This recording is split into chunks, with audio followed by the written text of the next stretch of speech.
Hey guys, welcome back. Let's talk about today how to stretch your meals in this crazy economy. This is Mother Culture Monday.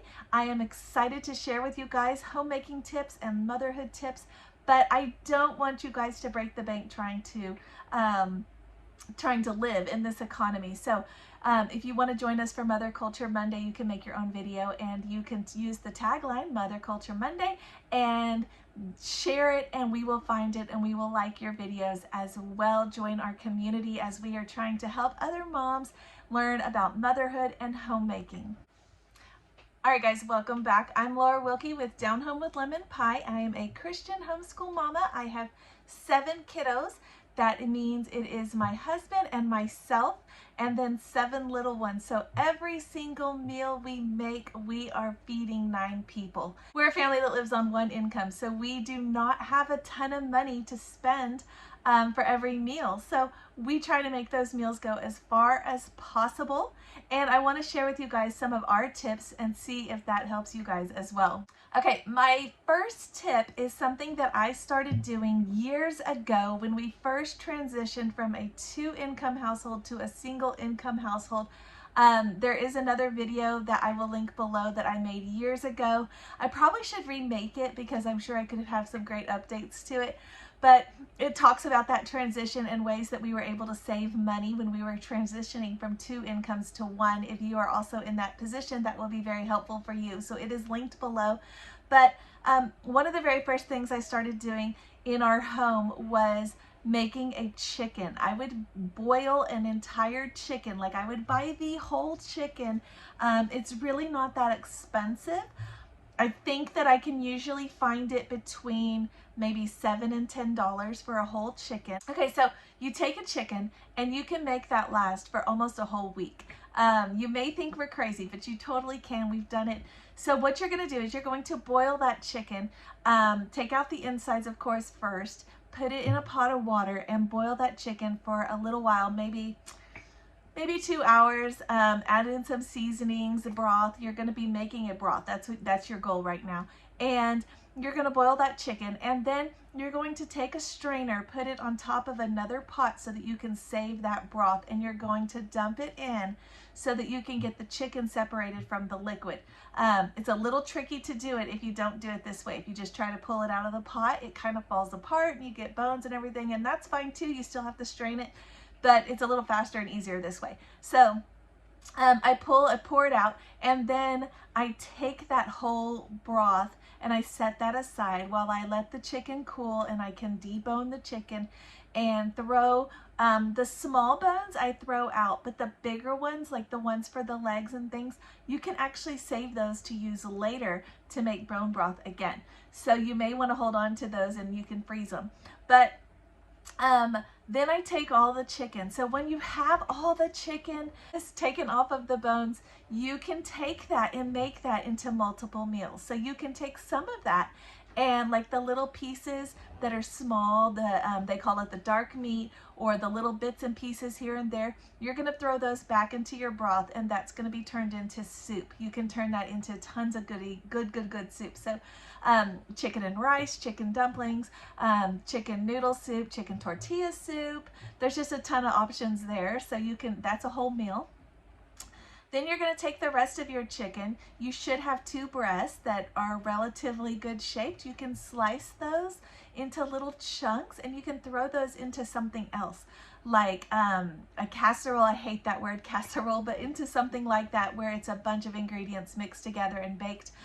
You can also throw it into a pasta dish if you're wanting to do, especially if you're doing like a light sauce, like a cream sauce or something, chicken Alfredo with that. You can do all kinds of things with the breast. And then with the other parts that you kind of just shred, all the other little remaining pieces, you can use those for other meals, such as chicken tacos, shredded chicken tacos.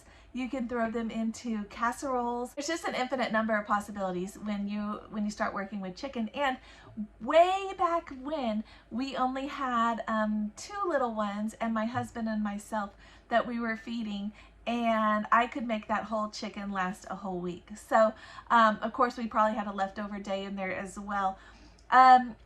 So it can be done. It totally can be done, especially if you have a smaller family than what we have.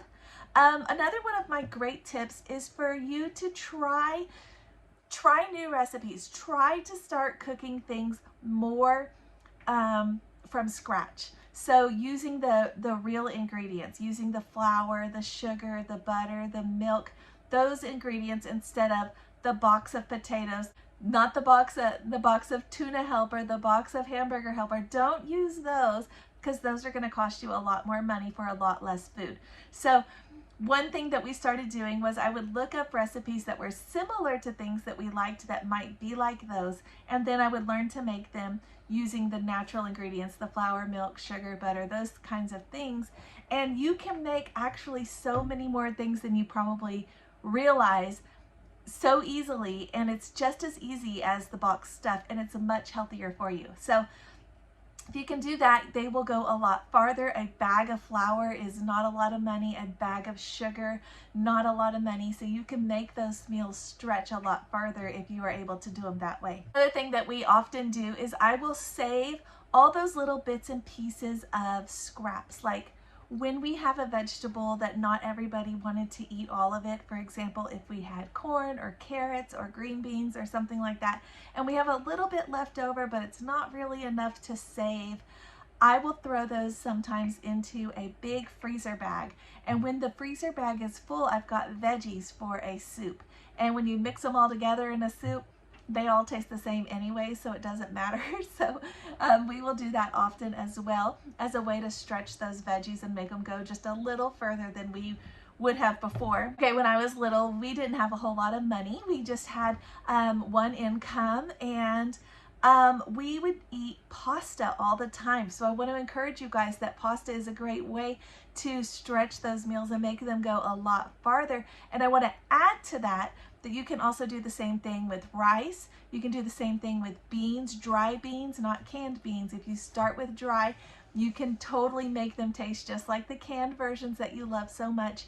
Throw them in an Instapot with some liquid, and I would actually do probably double the amount of time that it recommends. I think usually it recommends about 20 or 30 minutes. I would probably do double that, because that seems to be, in our experience, the way they turn out best.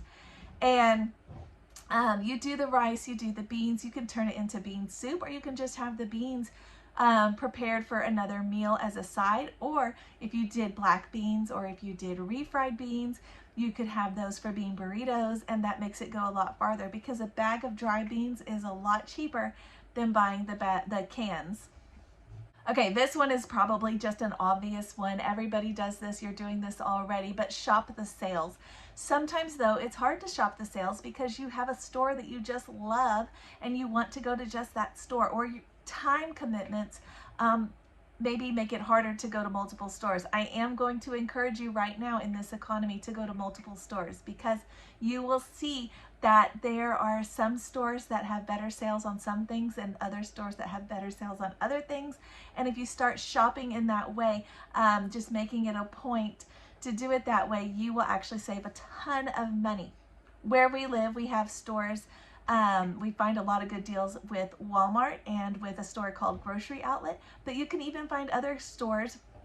Aldi, where we used to live, was a great money saver.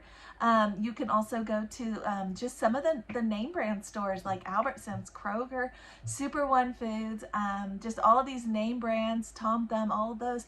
And often buying all of your groceries there will be expensive, but if you're just going in there to buy a couple of things that you noticed were on sale, it'll be a lot less money.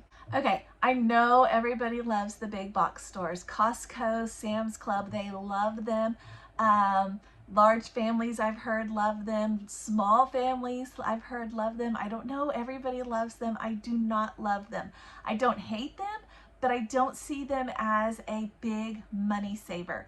A lot of times in my experience with the things that we buy for our family, it seems like it's just cheaper to go with the store brand anyway. Some stuff is better tasting, like I really love the salsa that I've gotten at, I think it was at Sam's Club.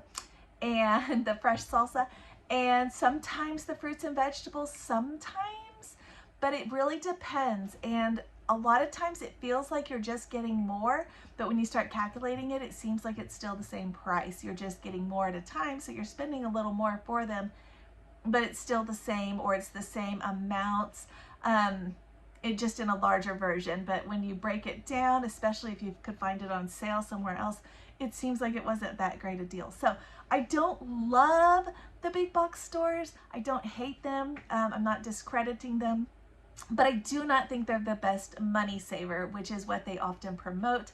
And I don't see that, I don't see it come to fruition very often. So as a whole, that is not where I'm going to be shopping on a regular basis. So something that we don't know a lot about are old-fashioned recipes. But when you think back to old-timey days, a lot of times the ingredients that we have in today's time are not the ingredients they had back then. And if you start looking for recipes that are, you can even type that into Google, old-fashioned, whatever recipe you're looking for, or from scratch, or those kinds of search terms.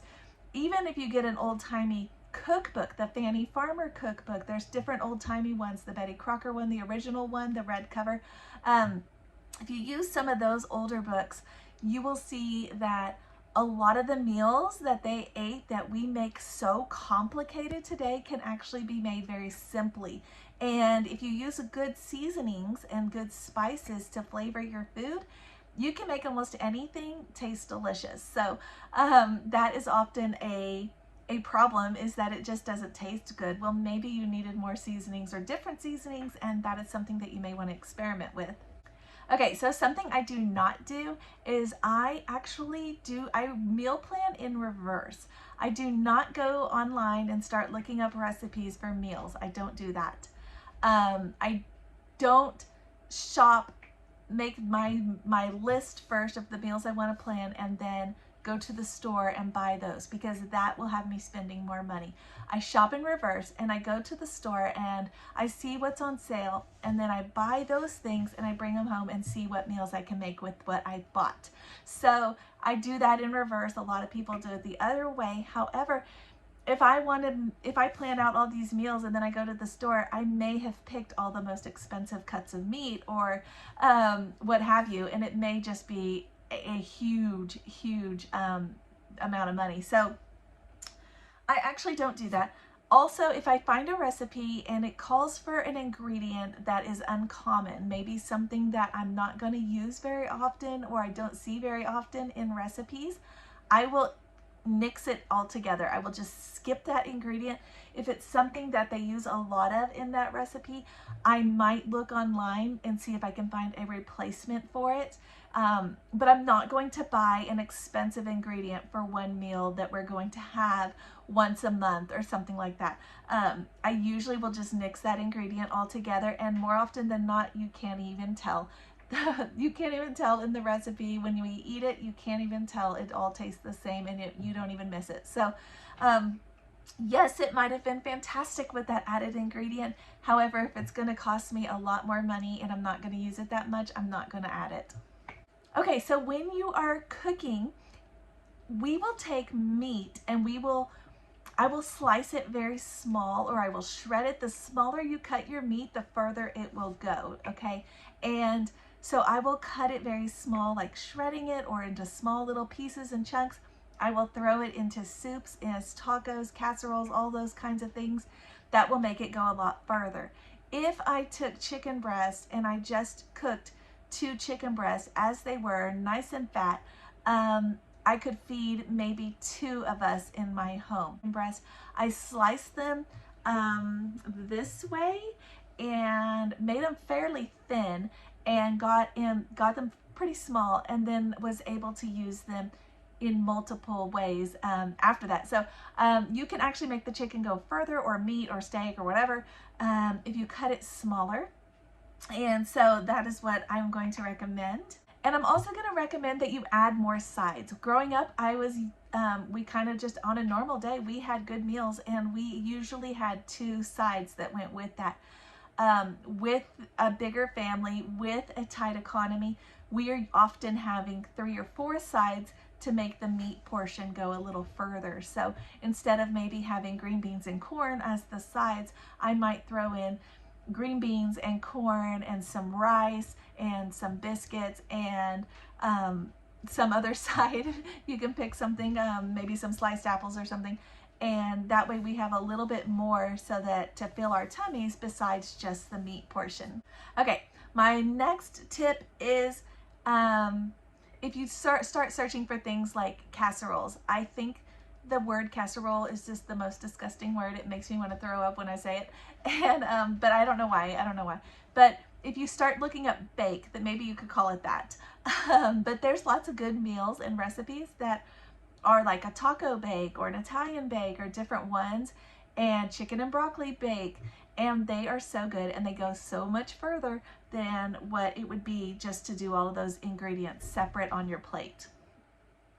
Okay, my absolute last tip, guys, is a couple apps.